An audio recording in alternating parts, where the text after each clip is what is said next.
Hello दोस्तों। जैसा कि हमने कॉमर्स का चैप्टर 1 किया था, क्लासिफिकेशन ऑफ ह्यूमन एक्टिविटीज़, तो आज हम लोग चैप्टर 2 करेंगे। उस चैप्टर का नाम है nature and objectives of business. इस चैप्टर में हम लोग बिजनेस का डेफिनेशन जानेंगे, उसका कैरेक्टरिस्टिक्स जानेंगे, ऑब्जेक्टिव्स जानेंगे और इसका प्रॉफिट से रिलेटेड क्या संबंध है, इसका क्या रिलेशन है, वो जानने की कोशिश करेंगे। तो आइए सबसे पहले बिजनेस का डेफिनेशन जान लेते हैं, इसका मीनिंग जान लेते हैं क्या होता है। It is an activity in which different persons exchange something of value, whether goods or services, for mutual gain or profit। तो बिजनेस क्या है? बिजनेस जो है एक इकोनॉमिक एक्टिविटी है। इकोनॉमिक एक्टिविटी है क्योंकि इससे क्या होता है? प्रॉफिट होता है। In which different person exchange something, जो कुछ लोग क्या करते हैं, अलग अलग लोग क्या करते हैं, कुछ चीज एक्सचेंज करते हैं, सेल करते हैं, प्रोड्यूस करते हैं, ऐसा। वेदर गुड्स और सर्विसेज, या तो गुड्स या सर्विसेज, फॉर म्यूचुअल गेन और प्रॉफिट, और जिसमें गेन या प्रॉफिट होता है। तो ये हमारा जो बिजनेस का है वो आपको फर्स्ट वीडियो में आप देखोगे, फर्स्ट चैप्टर, वहां पे भी आपको बिजनेस का कॉन्सेप्ट अच्छे से क्लियर हो जाएगा। तो आप समझोगे कि बिजनेस क्या होता है। अब आगे आइए देखते हैं कि बिजनेस का कैरेक्टरिस्टिक्स क्या है, इसका नेचर क्या है, इसका फीचर्स क्या है। कैरेक्टरिस्टिक्स ऑफ बिजनेस क्या है? अब आपको एग्जामिनेशन में बार बार ये सवाल आता है, कई बार रिपीट किया गया है, what are the characteristics of business. तो इसको समझने की कोशिश करते हैं। मतलब एक बिजनेस है, उसकी विशेषता क्या है, उसको बिजनेस कैसे कहेंगे। तो सबसे पहले देख लेते हैं, फर्स्ट है dealings in goods and services. तो सबसे पहले एक बिजनेस जो होता है वो किस चीज में डील करता है, या तो गुड्स में या सर्विसेज में। अगर वो डील नहीं कर रहा है तो वो बिजनेस नहीं कहलाएगा। तो सबसे पहला इसका कैरेक्टरिस्टिक आता है dealings in goods and services. अब दूसरा आ जाता है कंटिन्यूटी इन डीलिंग। इसका मतलब ये होता है कि जो डीलिंग हो रही है, पहले तो गुड्स एंड सर्विसेज में डीलिंग होना जरूरी है। दूसरा ये है कि अगर वो डीलिंग हो रही है तो वो कंटिन्यूटी होनी चाहिए उसमें। जैसे कि मैं आपको एक एग्जांपल दे देता हूं। जैसे मान लो कि एक गुप्ता जी हैं, ठीक है, एक गुप्ता जी हैं, इनके पास एक स्कूटर है। क्या है? एक स्कूटर है। इन्होंने इसको सेल कर दिया, इससे इनको क्या मिल गया? कुछ पैसे मिल गए, ठीक है। तो इन्होंने भी क्या किया? गुड्स एंड सर्विसेज में डील किया, ठीक है, और इनको प्रॉफिट मिल गया। तो इससे क्या हो जाएगा? ये बिजनेस तो नहीं होगा, ये बिजनेस नहीं होगा। इसमें क्या चाहिए? कंटिन्यूटी। अगर गुप्ता जी ने एक शॉप खोला है जिसमें वो स्कूटर सेल कर रहे हैं, लगातार सेल कर रहे हैं, मतलब एक के बाद दो तीन चार ऐसे सेल करते जा रहे हैं साल दर साल, उसे बिजनेस कहेंगे। ऐसा नहीं कि एक ट्रांजेक्शन कर लिए और वो बिजनेस कहला गया, तो ऐसा नहीं है। तो कंटिन्यूटी इन डीलिंग होना बहुत जरूरी है। तीसरा आ जाता है सेल ट्रांसफर एंड एक्सचेंज। तो आप कभी भी बिजनेस में सेल, ट्रांसफर या एक्सचेंज होना जरूरी होता है। जैसे कि मान लीजिए कि घर में कोई खाना बना रहा हो, खाना बनाता हो, अब उसको घर में ही खा लिया, ठीक है, तो उसको बिजनेस नहीं कहेंगे। उस खाना को बनाकर अगर वो सेल करता है, उसको कहीं डिलीवर करता है, ट्रांसफर करता है, तो वो क्या कहलाएगा? बिजनेस कहलाएगा। तो एक बिजनेस के अंदर सेल, ट्रांसफर और एक्सचेंज होना बहुत ही ज्यादा जरूरी है, तभी वो बिजनेस कहलाएगा। तो हमारा अभी 3 पॉइंट हुआ है, dealings in goods and services, continuity in dealing, sale, transfer and exchange. अब आ जाता है चौथा, प्रॉफिट मोटिव। और सबसे पहले जो ये होना चाहिए कि उस जो डीलिंग्स हो रही है उसका मोटिव जो होना चाहिए मेन, वो होना चाहिए प्रॉफिट।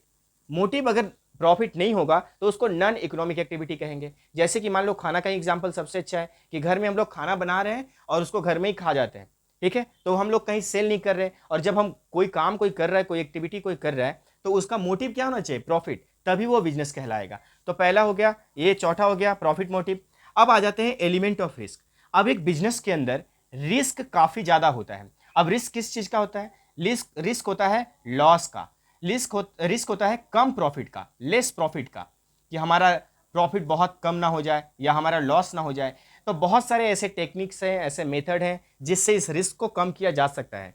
तो बिजनेस में एलिमेंट ऑफ रिस्क भी काफी हाई होता है। रिस्क कितना होता है? बहुत ही ज्यादा होता है। क्योंकि मान लो कि आपने किसी चीज का बिजनेस किया और लोगों का टेस्ट अचानक से बदल गया, या लोगों का इनकम बढ़ गया, या उसका कोई सब्स्टिट्यूट आ गया, तो आपका जो है बिजनेस वो डूब सकता है। इसलिए एलिमेंट ऑफ रिस्क बिजनेस में क्या होता है? बहुत ही ज्यादा हाई होता है। इसका एक और कैरेक्टरिस्टिक्स है art as well as science. तो ये जानने की कोशिश करते हैं कि एक बिजनेस जो है आर्ट और साइंस किस तरह से है। आपको कई बार सिंगल एक क्वेश्चन पूछ दिया जाता है कि एक बिजनेस जो है आर्ट और साइंस दोनों कैसे है। ये देखिए, अभी जानने की कोशिश करते हैं। तो देखते हैं बिजनेस को क्या बोला गया है, एक art as well as science. अब ये कैसे है, ये जानने की कोशिश करते हैं। बिजनेस को करने के लिए किसी भी पर्सन के पास जो उसका ऑनर है, या जो पर्सन जो बिजनेसमैन है, उसको स्पेशल स्किल की जरूरत होती है। स्पेशल, सब कोई बिजनेस नहीं कर लेगा। और सब कोई बिजनेस करेगा तो सबको प्रॉफिट नहीं हो जाएगा। अधिकतर लोग बिजनेस स्टार्ट करते हैं और बीच में ही छोड़ करके चले जाते हैं, क्योंकि उनके पास स्पेशल स्किल नहीं होता, इसलिए वो बिजनेस नहीं कर पाते हैं। तो एक स्पेशल स्किल की जरूरत किस चीज में होती है? आर्ट में होती है, एक कला होना चाहिए। तो इसलिए बिजनेस को क्या कहा जाता है? आर्ट कहा जाता है। अब एज वेल एज साइंस, मतलब इसको साइंस भी कहा जाता है। अब ऐसा क्यों? क्योंकि इसका बहुत सारा बिजनेस का बहुत सारा प्रिंसिपल्स है, बहुत सारा प्रिंसिपल्स होता है, बहुत सारा रूल्स एंड रेगुलेशन से बिजनेस चलता है। इसलिए इसमें प्रिंसिपल है, पहले से रूल्स एंड रेगुलेशन से, इसलिए इसको क्या कहा जाता है? बिजनेस को साइंस भी कहा जाता है। तो अब ये पॉइंट आपको क्लियर हो गया होगा कि बिजनेस को आर्ट एंड साइंस क्यों कहा जाता है। तो ये था बिजनेस का कैरेक्टरिस्टिक्स। अब आगे देखते हैं कि बिजनेस का ऑब्जेक्टिव्स क्या है। एक बिजनेस का क्या ऑब्जेक्टिव्स होता है, एक बिजनेस करने के पीछे उसका क्या मोटिव हो सकता है, क्या लक्ष्य हो सकता है। तो इसमें आपको अगर एक सिंपल सा क्वेश्चन एग्जाम में आता है कि what are the objectives of business, तो आप इसमें से कोई भी पॉइंट चूज कर लो, 4 5 6 लिख डालो, आपको पूरे के पूरे मार्क्स मिल जाएंगे। लेकिन कभी कभी ऐसा होता है कि आपको स्पेसिफिक बताया जाता है कि आप उसका इकोनॉमिक ऑब्जेक्टिव्स बताओ, या सोशल बताओ, या ह्यूमन ऑब्जेक्टिव्स बताओ, या नेशनल ऑब्जेक्टिव्स बताओ। तो आपको मैंने कैटेगराइज कर दिया है, जिससे आपको सुविधा होगा कि आपको अगर किसी सेक्शन वाइज भी पूछा जाए तो आप वहां से उस पॉइंट को लिख सकते हो। तो सबसे पहले आ जाते हैं बिजनेस में इकोनॉमिक ऑब्जेक्टिव्स। तो एक बिजनेस करने के पीछे उसका इकोनॉमिक ऑब्जेक्टिव्स क्या हो सकता है? तो सबसे पहले है अर्निंग प्रॉफिट। जैसा कि मैंने पहले भी कहा कि एक बिजनेस का मेन मोटिव ही होता है कि वो प्रॉफिट अर्न करे। तो उसका मेन मोटिव क्या होता है इकोनॉमिक ऑब्जेक्टिव्स में? Earning profit. दूसरा आ गया क्रिएटिंग कस्टमर्स। अब क्रिएटिंग कस्टमर्स को देखते हैं। जैसे अगर आप बिजनेस में प्रॉफिट चाहिए तो प्रॉफिट कहां से आएगा? क्या भगवान दे देंगे प्रॉफिट? क्या खुद से आ जाएगा प्रॉफिट? क्या बाय नेचर आ जाएगा प्रॉफिट? नहीं आएगा। उसके लिए प्रॉफिट देने के लिए किसका होना जरूरी है? कस्टमर का होना जरूरी है। तो एक अच्छा बिजनेस क्या करता है? कस्टमर क्रिएट करता है बाय प्रोवाइडिंग गुड सर्विसेज। तो उसको अच्छा सर्विस प्रोवाइड करेगा, अच्छा गुड उसको प्रोवाइड करेगा, तो उसको क्या हो जाएगा? कस्टमर क्रिएट होगा, और जिससे क्या होगा? उससे प्रॉफिट होगा। तीसरा आ जाता है इनोवेशंस। जैसा कि अभी देखिए कंपटीशन का मार्केट है, इतना इतना बिजनेस लोग सब कोई कर रहे हैं, तो वहां पे क्या हो जाता है कि नई नई टेक्नोलॉजी डेली आ रही है ना, रोज रोज अलग अलग तरीके के टेक्नोलॉजी। अभी तो एआई वगैरह आ चुका है, बहुत सारा चीज आ रहा है। तो क्या होता है, एक इनोवेशन करने का मौका मिलता है उसको, मतलब नई नई चीजें खोज करने का मौका मिलता है। तो ये भी क्या है? बिजनेस का एक ऑब्जेक्टिव्स होता है। अब सोशल ऑब्जेक्टिव्स वहीं आ जाते हैं कि एक समाज के प्रति, जिस समाज में एक बिजनेसमैन रह रहा है, तो उसके प्रति उसका क्या ऑब्जेक्टिव्स होता है, वो क्या चाहता है, एक जो समाज में लोग रह रहे हैं वो क्या चाहते हैं बिजनेस से। तो सोशल ऑब्जेक्टिव्स ये होता है कि quality goods at a fair price, एक अच्छा सामान, एक अच्छा service at a fair price उसे मिल जाए। तो ये हमारा फर्स्ट हो गया सोशल ऑब्जेक्टिव्स में। दूसरा आ जाता है फेयर रेमुनरेशन। रेमुनरेशन का मतलब क्या होता है? सैलरी या वेज, जो भी लेबर काम कर रहा हो, वहां पे स्टाफ काम कर रहा हो, उसको टाइमली और जो एक्यूरेटली उसका जो बनता है, चाहे वो महीने के एंड में हो, वीक के एंड में हो, या डेली बेसिस पे हो, पीस रेट सिस्टम से जिसको मिलता हो, तो उसको फेयर रेमुनरेशन मिले। तीसरा आ जाता है जनरेटिंग एम्प्लॉयमेंट, मतलब एम्प्लॉयमेंट जनरेट करना। जैसा कि आप सबको पता है देश में इतना जो है अनएम्प्लॉयमेंट की प्रॉब्लम है, तो एक बिजनेसमैन से क्या लोग एक्सपेक्ट करते हैं और बिजनेस का क्या लक्ष्य होना चाहिए कि वो ज़्यादा से ज़्यादा एम्प्लॉयमेंट कंट्री में जनरेट करे। तो जनरेटिंग एम्प्लॉयमेंट। चौथा आ जाता है पेमेंट ऑफ टैक्सेस। जो भी उसका टैक्स होता है अकॉर्डिंग टू उसका बिजनेस का प्रॉफिट, जो भी टैक्स होता है वो टाइम पर उसको पे कर दे, है ना, कुछ टैक्स का इधर उधर ना करे, और सोशल वेलफेयर के लिए काम करे। सोशल वेलफेयर का मतलब ये होता है कि समाज के उत्थान के लिए वो काम करे, स्कूल कॉलेज बनवा देना, पार्क बनवा देना, ठीक है, एनजीओ को पैसे देना, और एक बड़े बड़े एनजीओ बनाना ताकि लोग बीमारी से बच सके, हॉस्पिटल बनवाना। तो ये सब काम भी क्या होता है? सोशल वेलफेयर के लिए वो कर सकता है। तो ये उसका एक ऑब्जेक्टिव्स हो गया। अब आते हैं ह्यूमन ऑब्जेक्टिव्स में। ह्यूमन ऑब्जेक्टिव्स में देखेंगे तो सबसे पहले आएगा लेबर वेलफेयर। लेबर जैसे सोशल में था, लेबर वेलफेयर के लिए काम करना, जो भी लेबर हैं उनको इक्वल अपॉर्चुनिटी मिले, उनको मौका मिले। ऐसा नहीं कि किसी एक को ज़्यादा बढ़ावा दे दिया गया हो, दूसरे को कम अपॉर्चुनिटी दिया जा रहा हो, तो ऐसा नहीं होना चाहिए। फिर आ जाता है developing human resources.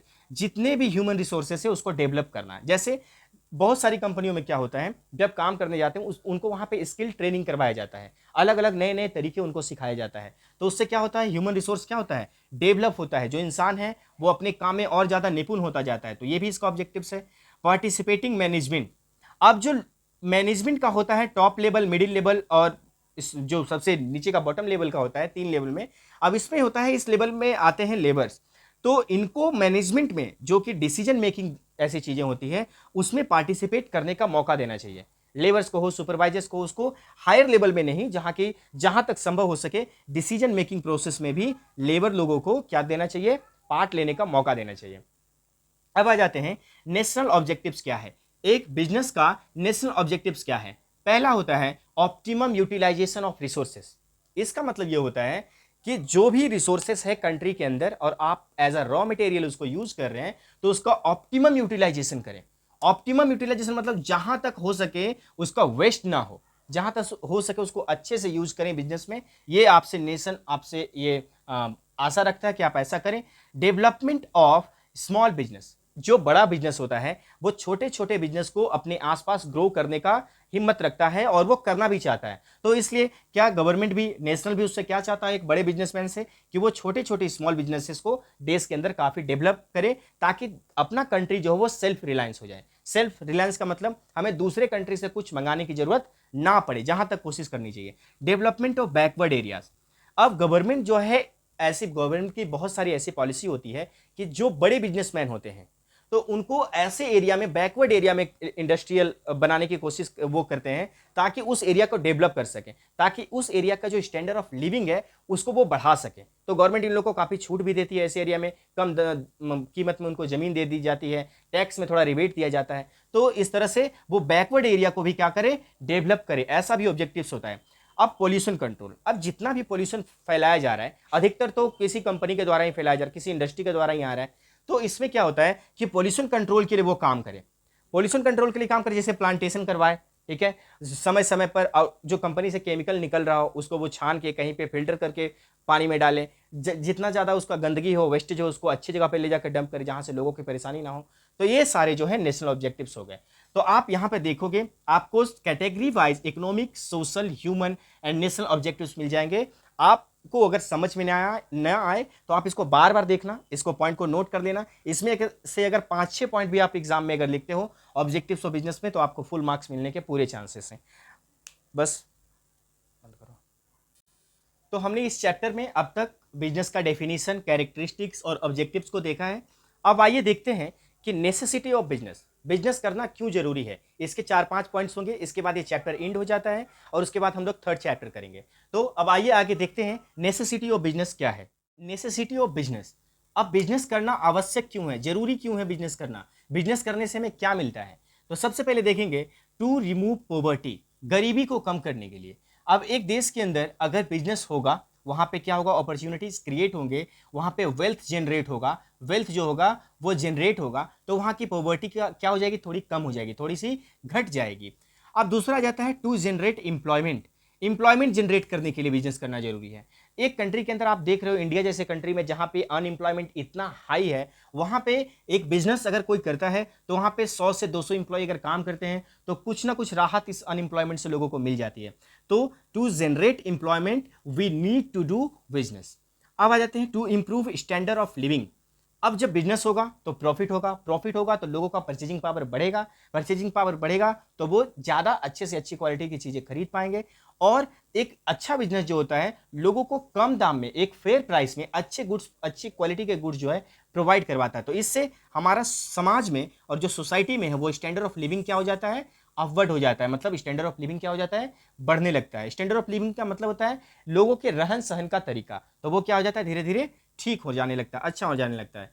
To earn foreign exchange, अब एक बिजनेस करेंगे आप तो हमेशा आपको इंपोर्ट सब कुछ है, सब कुछ करना पड़ता है, तो आप एक्सपोर्ट भी करेंगे कुछ चीजें, तो उससे आपको क्या होगा, वहां से आपको फॉरेन एक्सचेंज मिलेगा, ठीक है, दूसरे देश के मनी मिलेंगे। इससे क्या होगा, आपके देश में फॉरेन एक्सचेंज की कोई कमी नहीं होगी। और आपको कोई चीज़ अगर इंपोर्ट करना हो तो आपके पास उतना अवेलेबल फंड होना चाहिए, तो आपको फॉरेन एक्सचेंज यहाँ से प्राप्त होता है, कहाँ से, बिजनेस से। तो फॉरेन एक्सचेंज करने के लिए बिजनेस करना बहुत ज़्यादा जरूरी है। टू प्रमोट सोशल वेलफेयर, अब सोशल वेलफेयर को प्रमोट करता है बिजनेस। कैसे करता है, मान लीजिए एक बिजनेस हम लोग कर रहे हैं, एक बिजनेस जब करते हैं तो एक समाज के बहुत सारे लोग, समाज के बहुत सारे लोग जो होते हैं एक जगह पे आ जाते हैं, हिंदू, मुस्लिम, सिख, ईसाई, काला, गोरा, लंबा, जैसा भी इंसान हो, सभी क्या होता है एक बिजनेस के अंदर आ जाते हैं। तो उससे क्या होता है, लोगों में एक अच्छा रिलेशन क्रिएट होता है, उससे क्या होता है, सोशल वेलफेयर होता है। तो ये सारी कुछ 4-5 पॉइंट्स है जिससे ये दिखाता है कि बिजनेस करना क्यों जरूरी है। ये 4-5 पॉइंट्स आपके लिए काफ़ी है। जब इस तरह का क्वेश्चन अगर आपके एग्जाम में आता है तो आप ये 4-5 पॉइंट लिख दोगे तो आपको फुल मार्क्स मिल जाएंगे, और आप उसको एक छोटा सा एक्सप्लेनेशन देना बस, तो भी आपको मार्क्स मिल जाएंगे। तो हमारा चैप्टर 2 जो कि nature and objectives of business था, ये भी अभी एंड हो गया। अब हम लोग चैप्टर 3 करेंगे, जो कि आपको अगले वीडियो में दिखाई देगा। तब तक के लिए आप इस वीडियोज को देखो और इस चैप्टर को समझो और अच्छे से पढ़ाई करते रहो। नेक्स्ट वीडियो बहुत जल्दी ही आपको मिलेगा मेरे चैनल पे। Thank you.